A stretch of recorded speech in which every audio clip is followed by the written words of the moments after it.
Guys, welcome back to ಬರೀ channel. So ನಮ್ಮದಾದ್ಮೇಲೆ blog start ಮಾಡ್ತಾಯಿದ್ದೀನಿ. But ಇವತ್ತು ನಾನು ಹಾಸನಾಂಬ ದೇವಸ್ಥಾನಕ್ಕೆ ಹೋಗ್ತಾಯಿದ್ವಿ. ಯಾಕಂತಂದರೆ ಅದು ವಿಶೇಷವಾಗಿ ಓಪನ್ ಆಗೋದು ಅಂತ ಕೇಳಿದ್ದೀವಿ. ಸೊ ಹಾಗಾಗಿ ಹೋದ ವರ್ಷ ಹೋಗಬೇಕು ಅಂತ ಅಂದ್ಕೊಂಡು ಬಟ್ ಹೋಗೋಕ್ಕಾಗಲಿಲ್ಲ. ಬಟ್ ಈ ವರ್ಷ ಹೋಗೋಣ ಅಂತ ಹೋಗ್ತಾಯಿದ್ವಿ. ಸ್ಕೂಲಿಂದ ಬಂದ್ವಿ, 4 ಗಂಟೆಗೆ ರೆಡಿ ಆಗಿದ್ದೀವಿ. ಸೊ ಇಲ್ಲಿಂದ 2 ಅವರ್ ಜರ್ನಿ ಅಷ್ಟೇ ಮೈಸೂರಿಂದ. ಸೊ ಬೇಗ ಹೋಗಿ ಬೇಗ ಬಂದ್ಬಿಡೋಣ. ಸೊ ಹೆಂಗಿರುತ್ತೆ ಅಂತ ನೋಡೋಣ.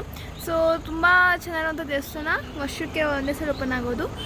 I mean one period of time ಅಷ್ಟು ಓಪನ್ ಆಗೋದು. ಸೊ ಅದನ್ನು ನೋಡೋಕೆ ಹೋಗ್ತೇವೆ. So let's go. ನಾನು, ಅಮ್ಮ, ಆಮೇಲೆ ಪೃಥು, ಅದಾದಮೇಲೆ ಅಜ್ಜಿ, ದಪ್ಪಜ್ಜಿ, ಸಣ್ಣಜ್ಜಿ, ಆಮೇಲೆ ಲಕ್ಷ್ಮಣ ಮಾಮಣ್ಣ ಅಂತ ಇನ್ನೊಬ್ರು ಇದ್ದಾರೆ. ಅವರು ಕೂಡ ನಾವು ಕರ್ಕೊಂಡು ಹೋಗ್ತಾಯಿದ್ವಿ. ಅವರು ಕೂಡ ಬರ್ತಾಯಿದ್ದಾರೆ. ಆ್ಯಂಡ್ ನಾವು ಅಮ್ಮ, ಮಾಮೂಲಿ, ನಾನು, ಪೃಥ್ವಿ ಈ ಜನ ಕೂಡ ಹೋಗ್ತಾಯಿದ್ವಿ. So let's go. ಮನೆಗೆ ಬಂದುಬಿಟ್ಟು ಫಾರ್ಚುನರ್ ಎತ್ಕೊಂಡು ಅಜ್ಜಿನ ಆಮೇಲೆ ಅಜ್ಜಿನ ಕರ್ಕೊಂಡು ಹೋಗೋಕೆ ಬಂದಿದ್ದೀವಿ.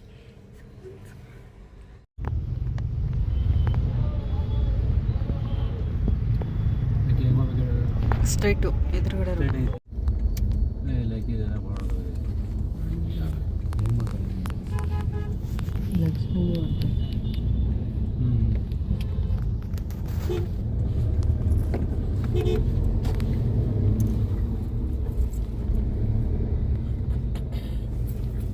ಇದು ನೋಡಿ ಸರ್ಕಲ್ ಆಗಿ ಸ್ಟ್ರೈಟ್ ಬಾಬಾ ರೈಟಾ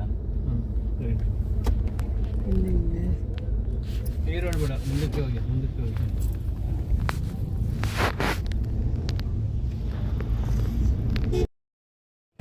ರೀಚ್ ಆಗಿದ್ದೀವಿ ಹಾಸನ. ಇವಾಗ ತನಕ ಆಟೋದಲ್ಲಿ ಬಂದ್ವಿ. ಅಲ್ಲಿಂದ ಸ್ವಲ್ಪ ಕಾರ್ ನಿಲ್ಲಿಸ್ಬಿಟ್ಟು ಫುಲ್ ಎಲ್ಲರೂ ಕೂಡ ವೀಡಿಯೋ ಮಾಡ್ತಿದ್ದಿಲ್ಲ.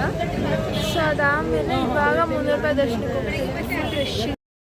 1000 ರೂಪಾಯಿ ಟಿಕೆಟ್ಗೆ ಹಿಂಗೆ ನಿಂತಿದ್ದಾರೆ. ಇದೆಲ್ಲ ಫುಲ್ ಲೈಟಿಂಗ್ಸ್ ಹಾಕಿದ್ದಾರೆ.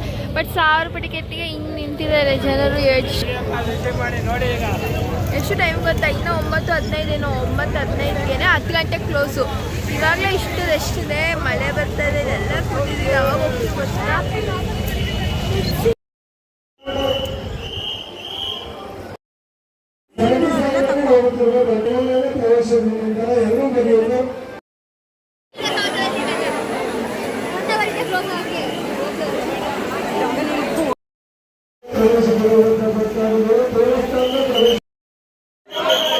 ಬಿಡಪ್ಪ, ಮಾಡ್ತಾ ಇದ್ದೀನಿ.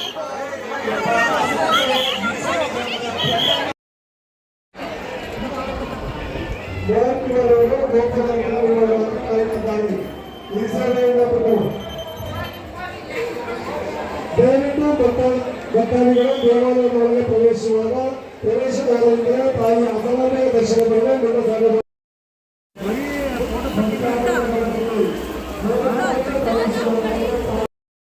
ಪ್ರಸಾದ ಕೂಡ ಸಿಕ್ಕಿದೆ ಫುಲ್ಲು. ಪ್ರಸಾದ ಖಾರ ಪೊಂಗಲ್ ಕೊಟ್ಟಿದ್ದಾರೆ. ಸೊ ತಿನ್ಕೊಂಡು ಹೊರಡೋಣ.